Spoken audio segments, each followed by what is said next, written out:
YouTube, what's up? I'm back, man.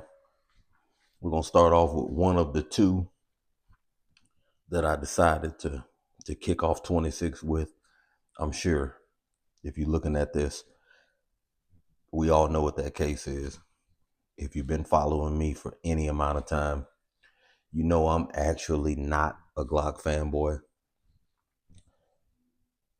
Been into firearms for over 20 years. Didn't buy my first Glock until last year. It was something that I just avoided for my own reasons.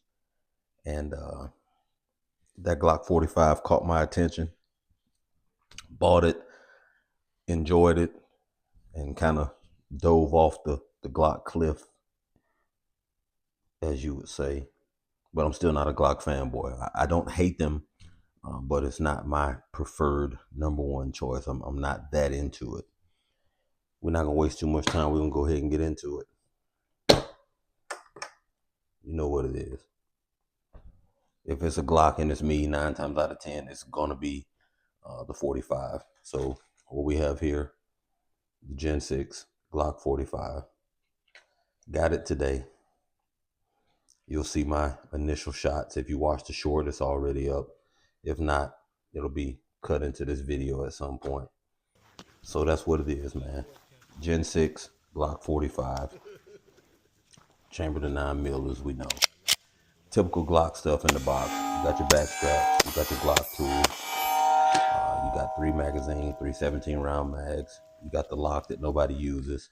You have the 3 plates that come with the new Glock. I'm not even gonna sit here and lie to you and tell you I know what they're all 3 for. I know one is Delta, the other is RMR. It's probably all I'm gonna be worried about anyway. So we'll handle the business. This weapon is clear. There's no ammunition in, near, or around this weapon. Like I said, I got this earlier today, and you know me, I took it straight out. I had to put some rounds down range, and just by chance, I was carrying my Gen 5 Glock 45, or excuse me, the Glock 45, because it's not a Gen 5, according to some of y'all. So it was easy for me to compare both of them hand to hand, but that's another video. We're just going to kind of go over this one from the normal person who's not getting paid to do this standpoint, which would be me. So let's get this other stuff out of the way, and we'll get to it.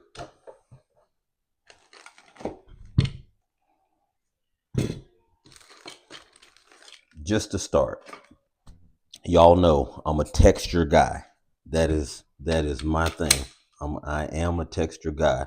So the fact that Glock finally decided to put a somewhat aggressive grip texture on this firearm was intriguing to me. When I first saw it, I was intrigued by that because I'm a texture guy. When I got my hands on it, I was pleased. I like the texture that they decided to put on it. I like the fact that they extended that texture up to this point. The ledge, I could do with it. I could do without it. Some people swear by it. Some people think it's useless. I'm in the middle of the road. I really don't care. The way I hold a weapon typically, and I'm not going to do it perfect here because I'm on camera, but it could work. I could use it. I could not use it. I could have it. I could not have it. I'm not upset about it because some people want it, and I'm not thrilled with it. It just is what it is. This is the thrilling part for me as it pertains to Glock. This texture, the way that they kind of contoured it and changed it up a little bit. So there's some people would call this a palm swell. It's really not, but you have somewhat of a palm swell there. I like that. Now, you guys know I'm not one of those lifelong Glock guys that have a bunch of gripes and complaints about them. But I wasn't a fan of the trigger shoe on original Glocks. I just didn't like the way it felt on my finger. I am a fan of flat face triggers or semi-flat face triggers. So the fact that this one came with the trigger that it comes with, I am a fan of that. I like this trigger. I'm not going to get into it's spongy, the take up, man. All of that is irrelevant to me. It's only relevant to the shooter and what it is that they're looking to nitpick or what they do or don't like about it. shooting wise. It's a Glock. So if you are going to get this and you already have a 45 from the previous generation or any other 9mm Glock from the previous generation, it shoots like a Glock. It has the same Glock sights that everybody complains about. It's, screw it, I'm just gonna say it.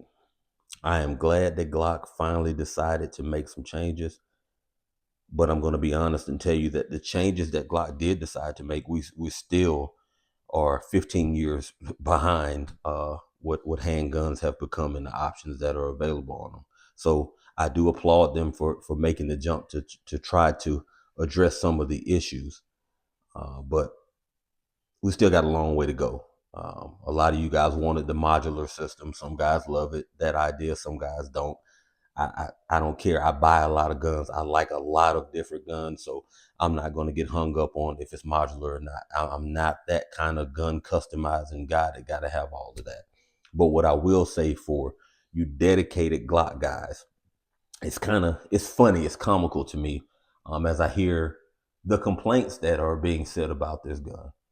The Glock guys who normally go buy a Glock, immediately send it off to get stippled, uh, get it undercut, and do all of these things to it, or complain about Glock bite and all of that. This addresses those things.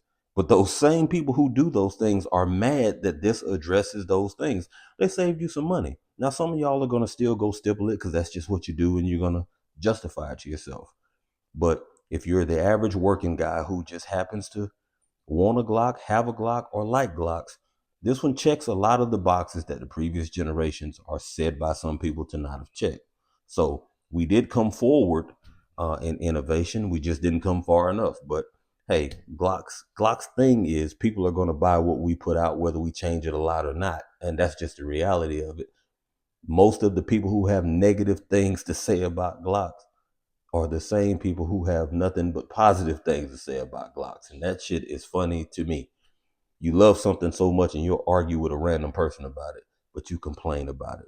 We all know the Glock cheaps out on the sights, because why would they spend extra money on sights when most of the Glock's fanboys are going to immediately take those sights off? I could care less. They're functional. So when it comes to me and iron sights, can I shoot with them? And I can shoot with these. I don't get too much further into that. Like my other Glock, I changed out the sights on one of them, but that was because I was new to Glock and I'm just following what Glock guys do. And then as I got other Glocks and didn't change the sights, I'm like, hey man, I've shot plenty of guns, especially in the military, that had way poorer sights than what this Glock came with. So there's that. Recoil impulse. I think that is in 9mm. I think that is a subject that is overplayed in the gun world or the YouTube world, because it's all relevant to the shooter, to me, in my estimation, in my experience of how you handle that weapon, how you prepare for recoil, how you embrace it. It's relevant to the shooter. So for some people, they think Glocks are the softest shooting guns in the world. They're not the softest shooting non-comped ported guns in the world, but they're not the roughest either. I've shot some 9mm that'll whoop your hand, and you can go shoot a 40 cal and it's like you're shooting a 22. So it's just relevant to you on that day. One day it may feel like it's beating you to hell. The next day it may feel like it's the softest thing out there. With this one, I didn't run through my break-in rounds yet. I probably put maybe 100 rounds through it today, because I was just trying to, basically check for function and get a feel for it before I made this video.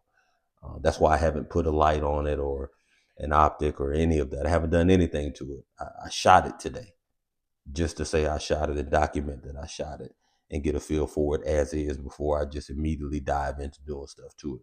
Now, if y'all know me, ain't a lot that I plan on doing to this. I don't care about the trigger. The trigger that's there, I like how it feels. It functions. I'm cool with it. It'll go unaltered.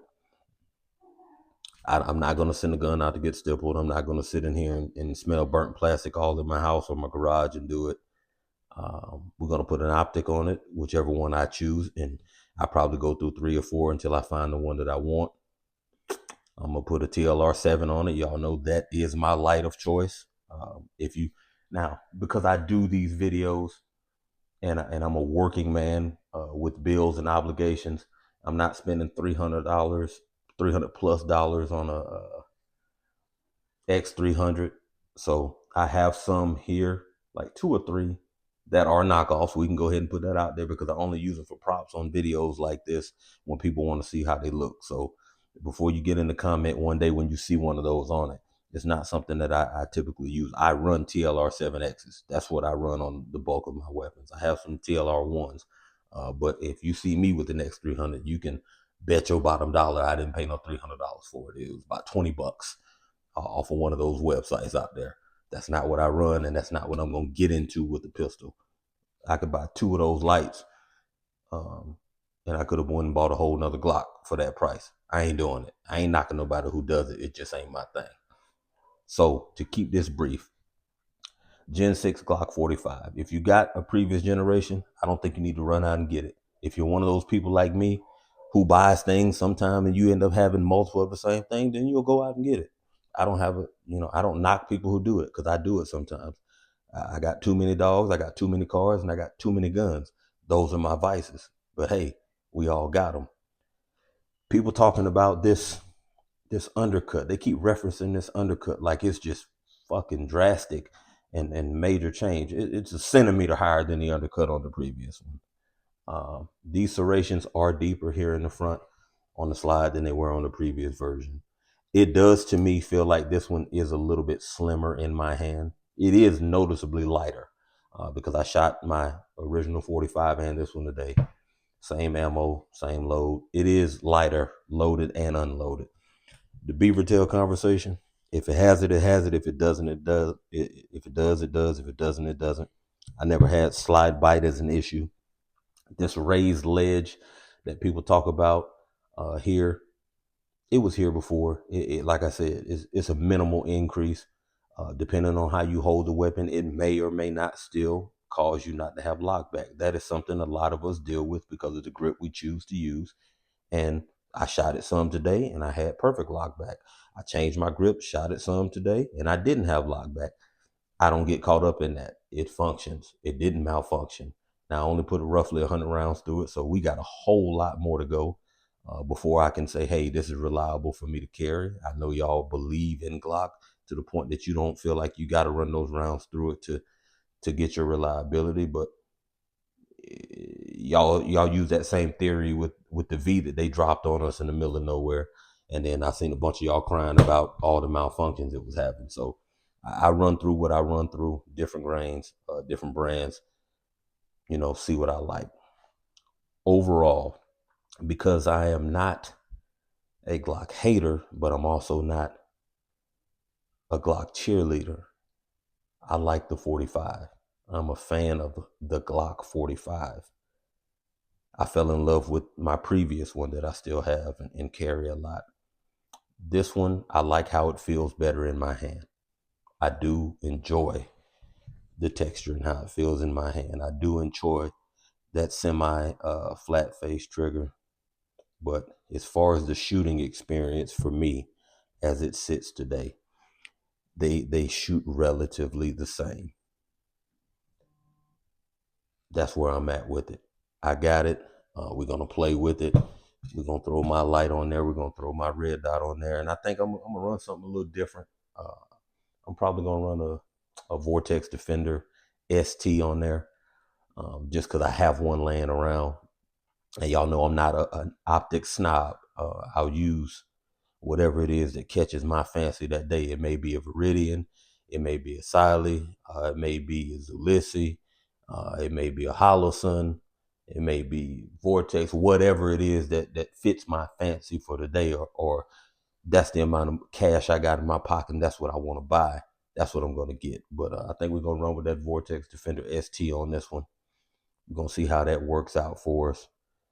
and we're gonna put it through its paces, man. I got a comparison video that I'm gonna do that's gonna be using this gun. It's gonna come out here in the next week or so, with something else that I recently picked up, and it'll be a separate video on that. And I'm gonna compare those two side by side. I already know who the winner is because I've done it um, a little bit today and before with previous models of both of those guns, and I have my reasons for why I'm going to say what I'm going to say. And part of it is just I enjoy pissing some of y'all off. This video here is just to say yes, I got it. I don't dislike it. I do like it. It's a 45. I like Glock 45s, but it is not the best Glock that's ever been made. We can just go ahead and kill that bullshit right now. It is a good functional gun. I don't agree with some of the people that were out here paying $800-900 just to get it a few days early, because I had a homeboy who did that. Then the next day I got it at regular price, and I actually got mine in before him. Picture that. But this is where we at. We're gonna start 26 with this. I figure what better way to start 26 than some controversy, with me starting the year with a gun that y'all know I'm not a brand that I'm not overly in love with. So like, share, comment, subscribe, cuss me out, leave all your smart comments. I'm back now. I'm in the mind space to argue with y'all. I'm in the mind space to cuss you out in the comments. Anything that y'all want to do to get under people's skin online, I'm here for it in 26, man. Holla at y'all later on.